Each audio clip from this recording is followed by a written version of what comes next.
I want to bring in Roll Call's associate politics editor David Drucker and Time Magazine's White House correspondent Michael Shear. Gentlemen, good morning. Good morning. Good morning. Michael, let me start with you. Obviously, today was canceled for the reasons that we just heard from Reince Priebus, but let's say it's gone. Tampa doesn't have to worry about this, but just in terms of optics, what are the considerations about whether they go ahead tomorrow?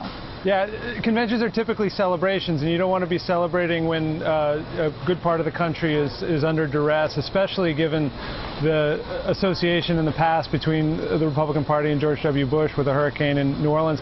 You know, the party had something similar happen 4 years ago. If you remember, the beginning of the Republican convention in Minneapolis was disrupted by a hurricane that was headed towards New Orleans. I think a lot has to do with whether it's time to hit during prime time, which is really when people are tuning in, and that could disrupt things.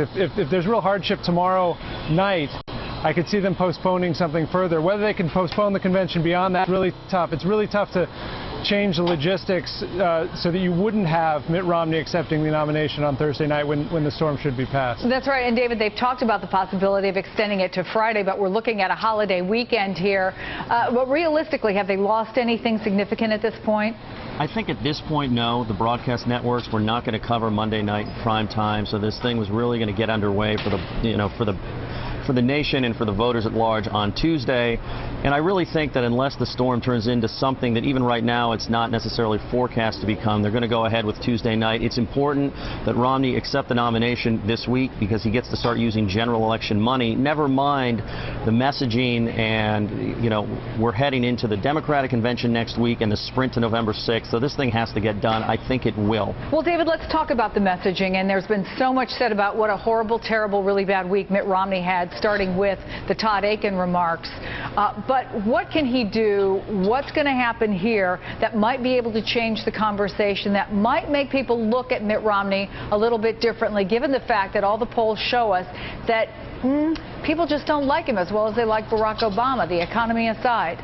Well, I think what this week is about is showing the different sides of Mitt Romney, his faith, his family, what he did in business. Just the other day we saw a Wall Street Journal op-ed, What I Learned at Bain. It's something really Mitt Romney should have published 6 weeks ago, but it's still not too late. I'd say this, I don't really think it's been as bad of a week for Mitt Romney as some suggest. If you look at the new Washington Post poll, it shows that most voters are really focused on the economy, not all of the things that you and I have been talking about. And so I think that if he can pull off a successful speech, if Paul Ryan has a successful speech, they keep everything focused on who Romney is and the issues and the economy, he comes out of this in good shape. It's a jump ball and anything can happen, and I don't think that's the worst place for him to be at this point. You know, Michael, one of the things that we saw in the reporting over the last 24 hours or so is that one of the strategies of the Romney campaign is that they're going to get tougher, that just the economic message doesn't seem to be working, and I wonder how fine a line they're walking there. If you want to go up against Barack Obama, who is so personally popular, right, is it difficult to make that tougher attack if you're going after somebody that people basically really like?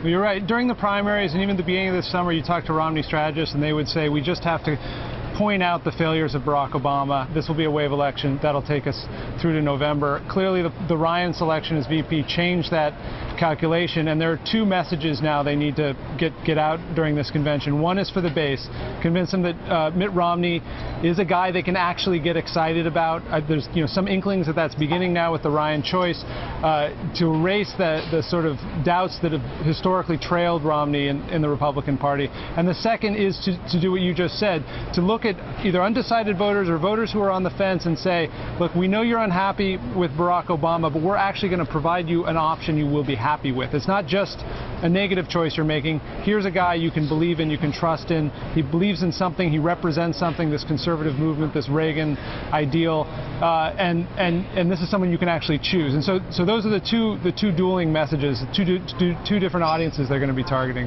this week. Michael Shear, David Drucker at the postponed Republican National Convention. Thank you so much. And now let me bring in